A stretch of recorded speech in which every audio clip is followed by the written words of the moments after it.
Former President Barack Obama worked hard for the 8 years he was in the White House to distance himself from his self-professed mentor, communist Frank Marshall Davis. In Obama's book, Dreams from My Father, he refers to his mentor as only Frank. In an audiobook version that was made at a later date, Frank was taken out completely. Obama should know, anything can be recovered on the internet. Obama was on his book tour in 1995 at the Cambridge Public Library when the video was taken. He not only explains who Frank is, he talks about how his mentor schooled him about how much white people are racist.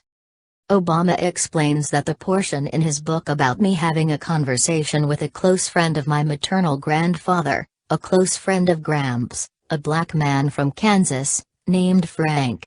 This was the same time a well-known poet moved to Hawaii and lived there, named Frank Marshall Davis. Obama continued, and so I have a discussion with him about the kinds of frustrations I'm having, and he sorts of schools me that I should get used to these frustrations.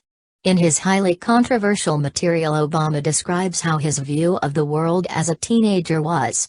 Obama said, any distinction between good and bad whites held negligible meaning, basically saying all whites are racist.